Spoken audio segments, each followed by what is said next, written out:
ADC হলো কি, ADC কি উনি থাকে কোথায়?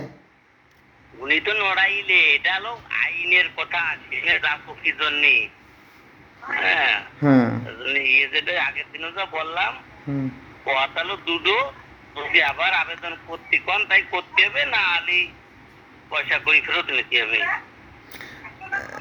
না ওই যে একটা আছে, একটা সমস্যা আছে, ওই যে তাসলিমা বাবার নাম রাহেন উদ্দিন, ওইটা ভুল হইতে সমস্যা হইতে পারে না? হ্যাঁ, ওইটা তো একটা বড় সমস্যা। তারপরেও সে কথা তো কই নেই, কইছে যে সঠিক না। ওটা যদি বললে তো তুমি ইয়ে করে ব্যাখ্যা করে, হ্যাঁ। তাহলে একই ভাই বোন, সবার বাপের নাম এক, হ্যাঁ। আর একজন বোনের বাপের নাম আলাদা, এই হয় কোনোদিন? সেটাই তো। ওটা আবার সংশোধন করার লাগে দিয়া হয়েছে এসে, ওই যে তাও তো কয়েক মাস হয়ে গেল, আর ওটা ওই তো কোনো অফিসে কাজকর্ম ওইভাবে হয় না রে দাদা। এই জন্যই ধরেন আমার দায়িত্বটা রয়েছে বলে আমার এত জ্বালা। আপনার কেস নেই, কিন্তু বাংলাদেশের অফিস আদালত কোথাও ওই পয়সা করি দিয়ে আর ওই তেল মাখানো ছাড়া কোনো কাজ হয় না, বুঝছেন? হুম। হ্যাঁ, আমি তো ওই কথাই বলি যে সব মানে দুষ্টু রাখড়া হয়ে গেছে সব সরকারি প্রতিষ্ঠানগুলো। আর আপনি এই যে ধর্ম নিয়ে যতটা চর্চা করেন, যতটা ইয়ে করেন, হ্যাঁ। ও সব ওই নিজের আনন্দের জন্যই।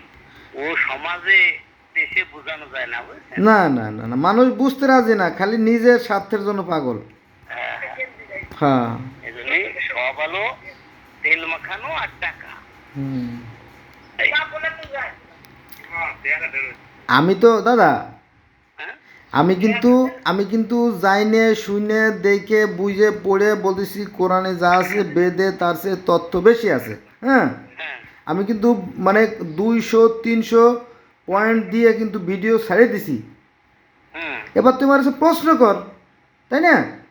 হুম। যে আপনি এটা বলেন, আমি বলছি যে যেমন বেদের প্রথমে আছে 164 সূক্তে গরু গাভীর যে বর্ণনা আছে, ঠিক পবিত্র হুম। কোরআন শরীফের প্রথমে সেমতি গরু বা গাভীর বর্ণনা আছে, ঠিক আছে? হুম। তো তারপরে স্বর্গে যুদ্ধ লাগছিল, সেই কথা তাওরাত, জব্বুর, ইনজিল, বাইবেল, কোরআন সব জায়গায় আছে, ঠিক আছে? হুম। মিশরে পুরাণে আছে। তো আমি তো প্রমাণ দিয়ে দিছি, মানে কত কত পাতায়, কত পৃষ্ঠায়, কত সূক্তে, বুঝলেন না? হুম। এটা মানুষ মানে জানে না, বেশিরভাগ দেখবে যে 98-99% লোক ধর্ম সম্বন্ধে জানে না, কিন্তু সে ধার্মিক।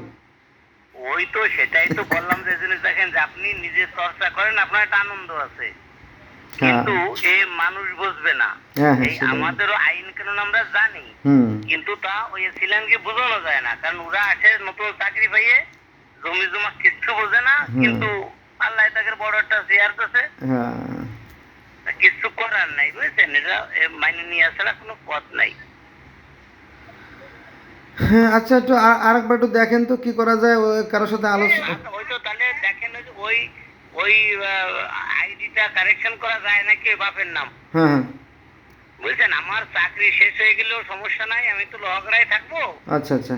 আমি আপনার কাজ করে দিতে পারবো। যে তাহলে দেখেন ওই আচ্ছা, সংশোধনটা করে ঠিক দেওয়া যায় আছে। নাকি। আরে দাদা, আর এক ইতিহাস, আমার ভাগ্নির নামে মানে বানান ভুল, আমার ওয়াইফের নামে বানান ভুল, আমার নামে বানান ভুল। এ ভুলের কোনো অন্ত নাই, হ্যাঁ। ভুলের কোনো অন্ত নাই, বুঝছেন? আমার ওই এখন যে এইগুলো হ্যাঁ এইগুলোর সাথে যুক্ত করে চলতে হবে। হ্যাঁ হ্যাঁ হ্যাঁ। ওই যে আমার বাইক আছে না, হুম। ওর এক জায়গায় নাম দিয়েছে, এক জায়গায় রাহেন উদ্দিন, এক জায়গায় দিয়েছে শামসুদ্দিন, একবার দিয়েছে মামুন, একবার দিয়েছে মাসুদ, এক এক জায়গায় একটা দিয়েছে, বুঝছেন? চিন্তা করেন যে কোন অবস্থাটা। হ্যাঁ হ্যাঁ।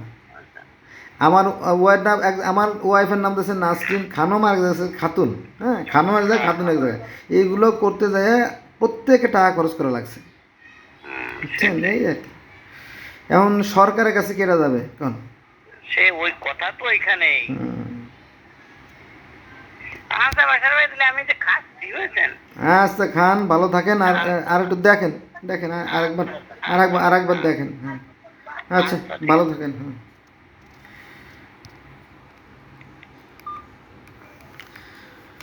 হ্যাঁ বন্ধুরা, আমার তো একটা এই তো চ্যানেল ধর্ম জগৎ, আমি ধর্ম নিয়ে কথা বলি, আর আমি সেটা জেনে শুনে কথা বলি আর কি।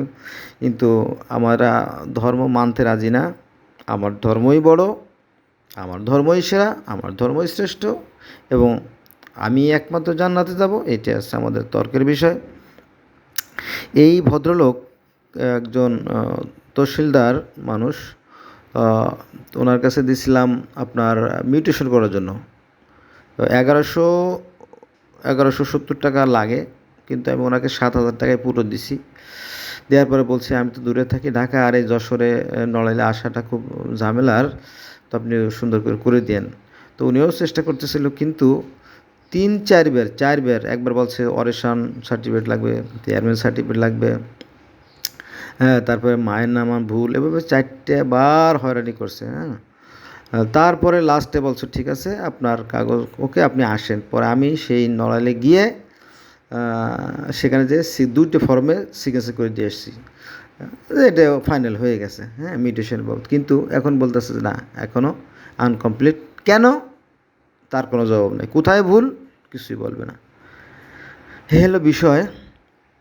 তো এই যে হ্যাঁ, আমি আমার পবিত্র কোরআন শরীফে দেখেছি যে সেখানে বলা আছে যখন কোনো নবী রাসূলরা তো নিঃসন্দেহে মহামানব ছিলেন, তারা ছিলেন মানুষের কাণ্ডারি, মানুষকে সত্য সুন্দর পথে ডাকছেন। তো সেখানে পবিত্র কোরআনে বলা হয়েছে যে যখন কোনো নবী রাসূল কোনো জনপদে গিয়ে ওই অঞ্চলের যারা বিত্তবান প্রভাবশালী তাদেরকে বলছে আসো, তোমরা সত্যের পথে আসো, ন্যায়ের পথে আসো, কল্যাণের পথে আসো, আদর্শের পথে আসো, তখন ওখানকার যারা ওই যে বিত্তবান তারা বলছে যে তোমার কথা আমরা শুনলাম এবং প্রত্যাখ্যান করলাম, মানলাম না, এরকম আর কি। তো প্রত্যেকটা ধর্মে দেখা যায় যারা প্রভাবশালী থাকে তারা সবসময় অন্যায় কাজ করে যায়, সমাজে অশান্তি বিশৃঙ্খলা সৃষ্টি করে, আবার তারা জান্নাতও পেতে চায় টাকার বিনিময়ে, ক্ষমতার বিনিময়ে।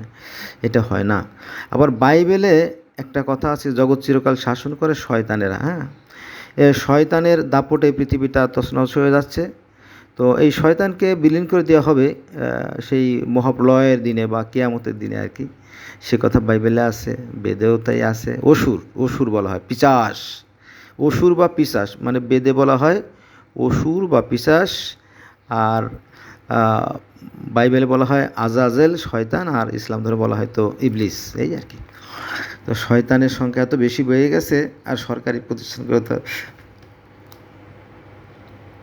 শয়তানের আঁকড়া বটে।